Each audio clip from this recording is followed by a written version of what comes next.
ginagawa nilang style ngayon mga bossing, 'no?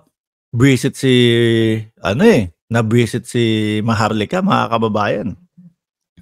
Nabwisit in a way na sinoplak po yung kanyang papel, 'no? Talagang mangiyak-ngiyak na, Siguro hindi lang makaiyak doon sa kanyang live sa kanyang live mga kababayan. Kasi ano nga, ang pakita niya sa taong bayan is matapang siya. Pero pinipigilan na lang pong umiyak, mga boss. Sobrang pinipigilan na lang po, 'no, na umiyak. So ngayon, dahil nga po soplak ng PIDEA, ang ginawa nila, 'no, hindi nila mapatunayan na totoo 'yun, Ang ginawa niya, binanatan ng binanatan si Lasso.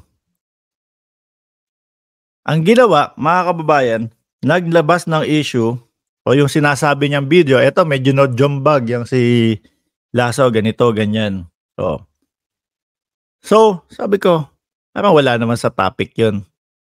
Ang ginagawa niya, babanatan niya in other way, 'no?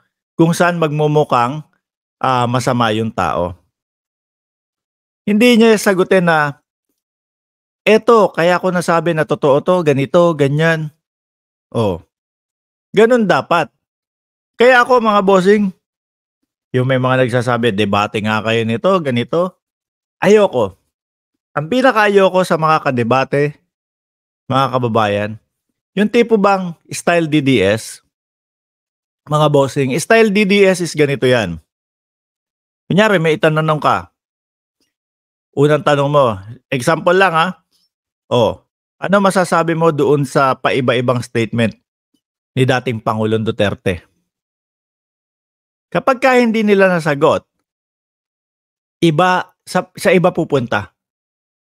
Yun ang pinaka-ayoko na style nila, mga kababayan. Yung tipo bang, para hindi sila ma-corner doon sa tanong mo, lililihes. No? Ililihes.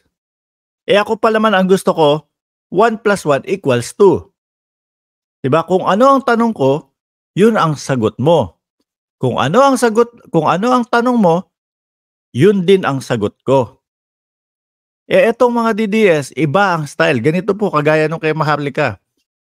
Pinabulaan na o sinabi ng PIDEA na ganito.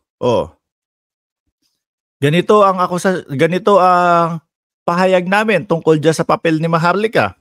Straight to the point nila yung sagot na peke iyan. Si Maharlika, iba.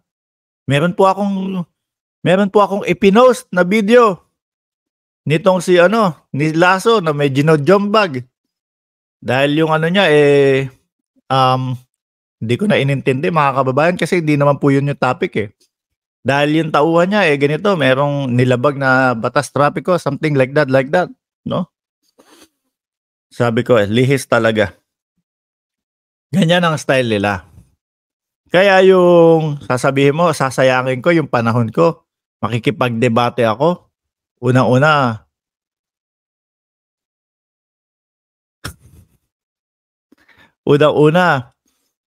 ang pangit na nga tapos siya pa yung malakas manlait. Sige, Jay Guevara. Meron ka daw hamon na debate. Tingin mo papatulang ko yan? Ano gagawin mo sa debate? Sasagot ka tapos iba yung sagot mo. Tingin mo, pag-aaksayan ko ng panahon yun? Mabubisit lang ako dun Kasi po, ang debate mas okay, mga kababayan, no? Na 1 + 1 = 2 talaga. Kung ano yung tanong, yun yung sagot. Kung ano yung tanong nung isa, yun din ang sagot. Ganon. Straight to the point. Kaya nakikita ko mga kababayan, kung papatulan ko tong debate na to, mapanlait pa naman yung tao na yan. Sa lahat ng ngangit, sa lahat ng pangit, siya yung pinakamapanlait, anak ng tinapa. Ano yung magiging gain ko dyan? Wala. No? Tsaka ito, kakasalta lang niyan sa politika. Di ba pwedeng yung matagal na sa politika? Wala. Kaya nga sabi ko pag ngangit, ngangit na lang. Tingnan niyo po kung paano natin pinupunto por punto dito yung mga katanungan. 'Di ba? Gano'n dapat.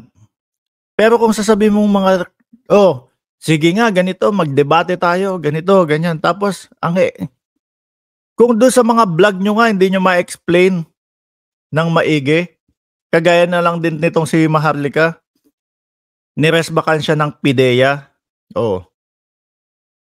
Tapos iba yung sagot niya. Binanatan ng ibang issue. Ayaw natin ng ganyan. Pangit. 'Di ba?